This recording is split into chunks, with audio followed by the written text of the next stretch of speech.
Assalamualaikum warahmatullahi wabarakatuh. Selamat datang di channel YouTube kami. Untuk pembahasan kali ini kita akan membahas mengenai Kraepelin. Kita sama-sama tahu Kraepelin adalah salah satu alat untuk mengukur kemampuan dari seseorang tersebut, apakah orang tersebut layak ataupun tidak memasuki sebuah instansi atau sebuah perusahaan. Namun, sebelum kita melakukan pembahasan yang lebih jauh, bantu dan support akun kami dengan klik tombol subscribe serta aktifkan lonceng untuk mendapatkan update terbaru dari kami. Ya, dalam melamar pekerjaan, kita tidak terlepas dari namanya psikotes. Ada berbagai macam jenis psikotes, ada yang gambar, ada yang angka, ada yang koran. Ya, untuk pembahasan kali ini kita akan lebih fokus terhadap tes Kraepelin. Seperti kita ketahui, tes Kraepelin adalah tes menghitung sederhana. Namun ada beberapa poin yang mungkin kalian ini luput dari perhatian. Apa poinnya? Ya, poinnya adalah Kraepelin bukan menghitung jumlah nilai yang kita hitung, namun lebih melihat ke grafik. Apa sih maksudnya? Ya, nanti kita akan membahas mengenai hal itu untuk lebih lanjutnya, karena sebelum kita membahas lebih jauh, kalian harus paham dulu beberapa norma-normanya. Saya akan membacakan, saya akan menjelaskan apa sih norma-normanya atau apa sih penilaian-penilaian dari dalam tes Kraepelin tersebut. Ya, yang pertama, apabila diperoleh grafik dengan hasil datar, maka itu menunjukkan peserta itu siap bekerja dengan stabil. Ya, jadi kalau misalnya grafiknya datar, bekerja itu artinya siap bekerja dengan stabil. Kemudian jika angka yang diperoleh itu grafiknya naik, maka peserta tersebut bisa digambarkan sebagai peserta yang memiliki peningkatan dalam berprestasi. Dan yang ketiga, apabila grafik tersebut menurun, maka peserta tersebut dalam bekerjanya menggambarkan sebuah penurunan, atau dia bisa dikatakan cepat bosan, cepat lelah, kurang berprestasi, dan sebagainya.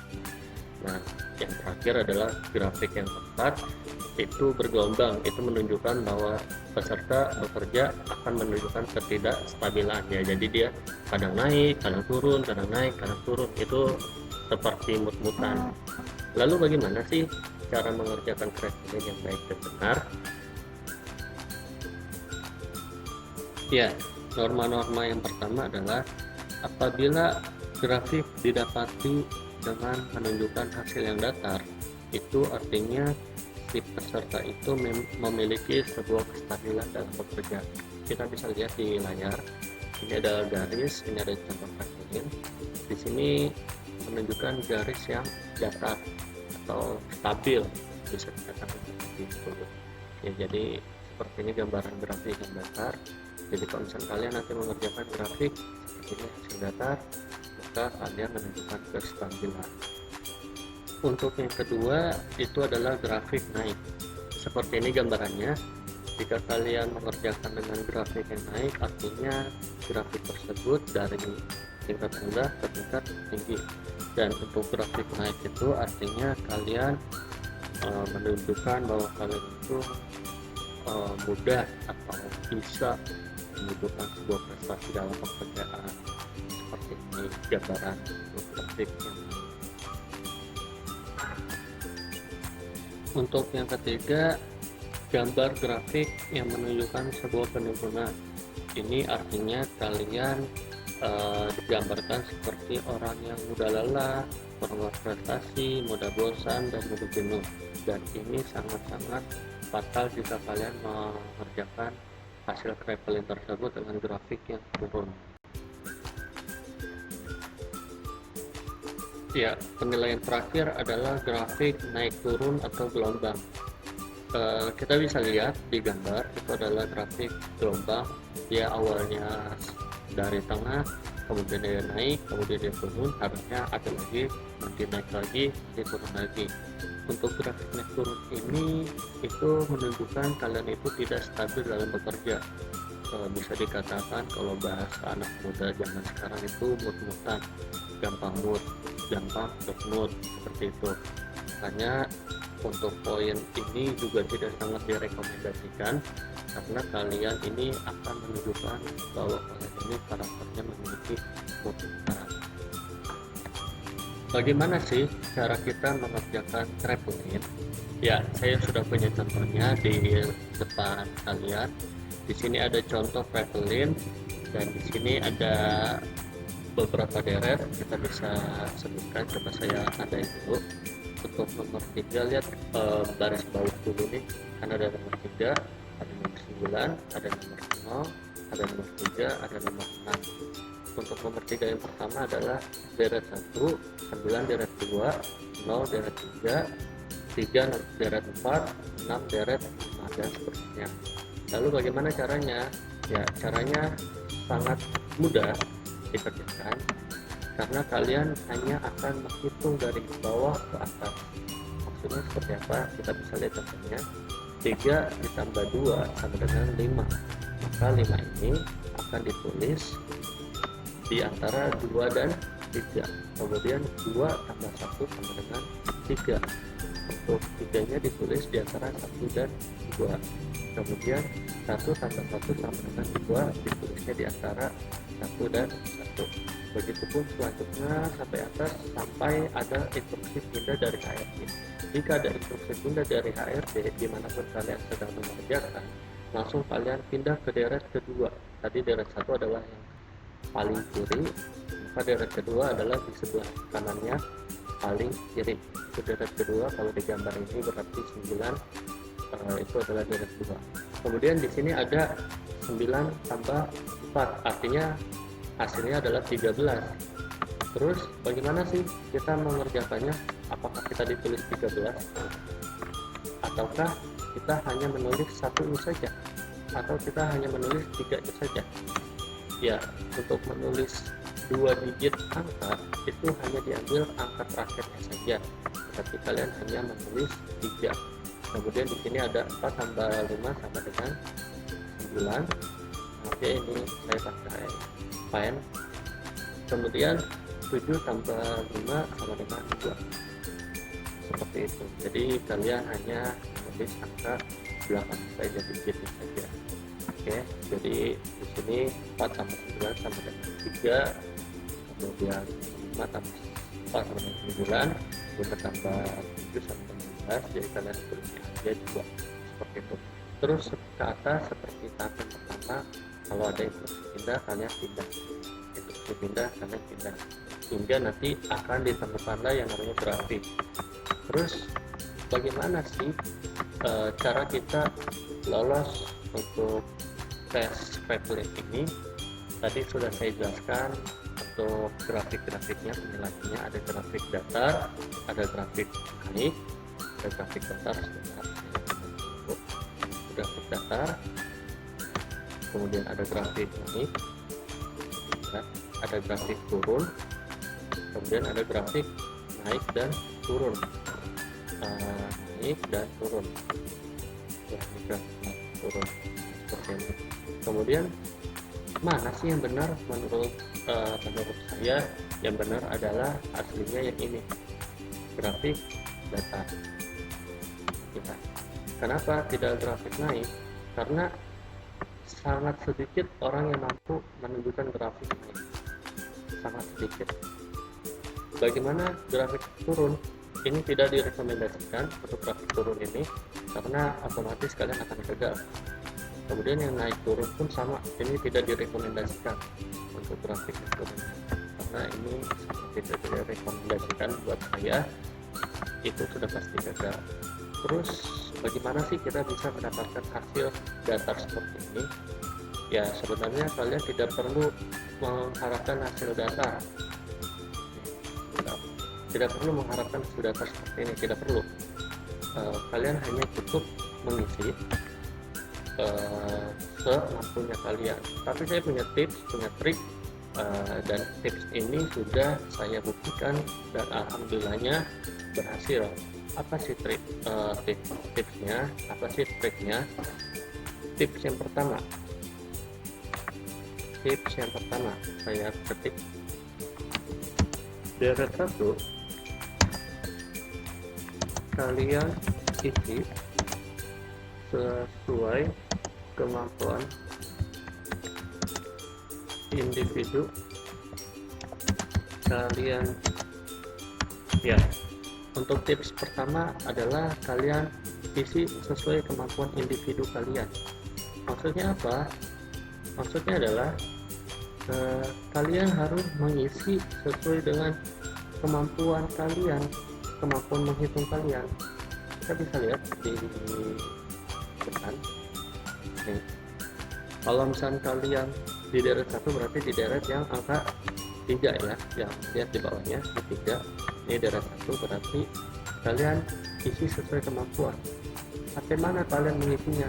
Entah itu sampai 5 tambah 5 atau 5 tambah 4 atau mungkin lebih ekstrim 4 tambah 7. Itu semua tergantung kemampuan kalian masing-masing. Itu tips yang pertama. Kemudian tips yang kedua apa? Yang kedua, deret selanjutnya kalian tidak perlu menghitung semua secara tepat. Ini tips yang kedua. Karena apa? Kalian tidak perlu menghitung semuanya itu secara tepat. Tidak perlu. Itu menurut saya tidak perlu. Karena yang dinilai itu bukan hasil perhitungan kalian. Ingat, traveling itu yang dinilai bukan hasil perhitungan. Namun, traveling itu yang dilihat adalah hasil grafik yang kalian buat. Seperti yang tadi sudah saya bahas, ada grafik naik, ada grafik turun, ada grafik datar, ada grafik naik dan turun. Maka kalian harus membuat grafik, diusahakan sedatar mungkin seperti itu. Itu adalah tips yang kedua. Kemudian tips yang ketiga apa? Tips yang ketiga adalah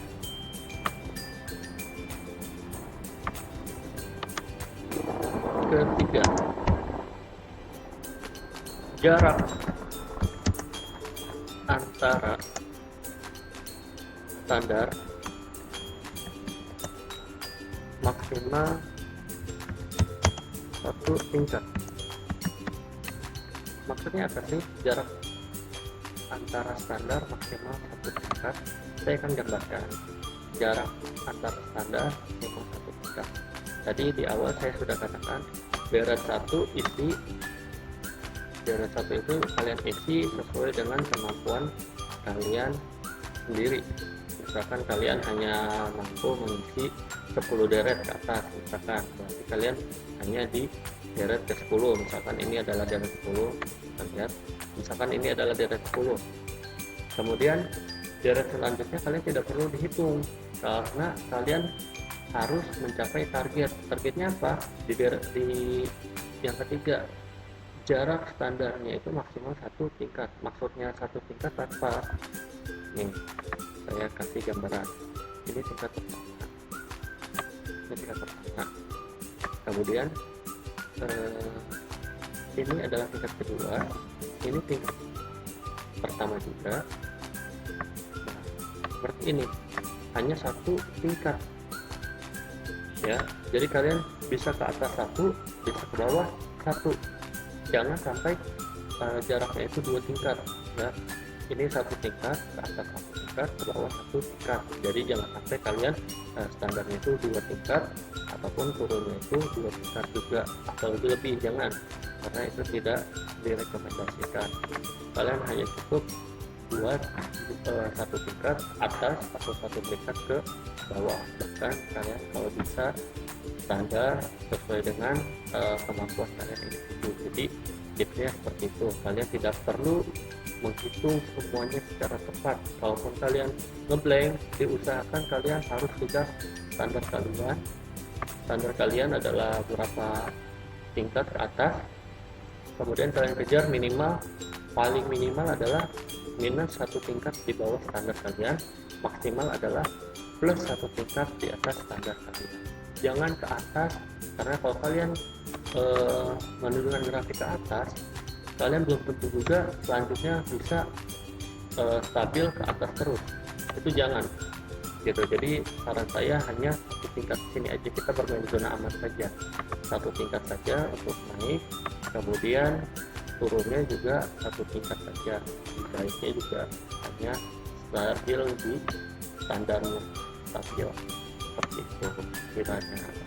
Jadi jangan sampai kalian ada jarak 2 tingkat ataupun 3 tingkat dan sebagainya, jangan sampai, karena itu akan menunjukkan kalian itu gelombang yang grafik yang menunjukkan gelombang atau grafik yang naik turun, karena kita di sini yang kita cari adalah grafik yang stabil, stabilnya seperti ini. Kalau kita gambarkan di dalam contoh, saya akan memberikan grafik yang paling rekomendasi dari saya. Contoh, saya berhasil di tingkat ini, saya belokin ya, di tingkat ini. Kemudian di deret selanjutnya saya berhasil di tingkat ini, deret selanjutnya saya berhasil di tingkat ini, deret selanjutnya saya di tingkat yang ini, kemudian di tingkat yang ini lagi, apa, kemudian ini, kemudian sini, kemudian bisa di sini lagi, bisa di sini, bisa di sini. Jadi intinya jangan terlalu jauh dari tingkat tadi, satu tingkat saja, tingkat ke atas atau satu tingkat ke bawah. Katanya beda halnya kalau misalkan kalian grafiknya itu saat kalian dari awal segini, nanti kalian naiknya 2 tingkat, satu grafik ini, grafik ini kan sangat jomplang, grafiknya sangat jomplang. Jadi kalau misalkan kalian yang tadi cara saya, hanya standar saya di sini, kemudian di sini, kemudian di sini, kemudian di sini, ini grafiknya secara kasat mata bisa dikatakan masih stabil, grafiknya stabil dibandingkan yang ini terlalu jomplang. Nanti konsep ini nanti naiknya misalkan ini sangat jomplang banget dibandingkan yang contoh A ini tidak recommended, kemudian yang recommended adalah contoh yang B ya, contoh yang B seperti itu. Jadi itu tips dari saya dalam mengerjakan traveling.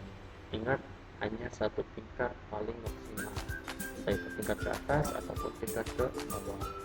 Terima kasih, itu saja beberapa tips traveling dari saya. Jika kalian suka video ini, klik tombol like, dan saya akan terpacu untuk memberikan materi-materi ilmu yang saya miliki agar kalian lebih cepat mendapatkan pekerjaan. Assalamualaikum warahmatullahi wabarakatuh.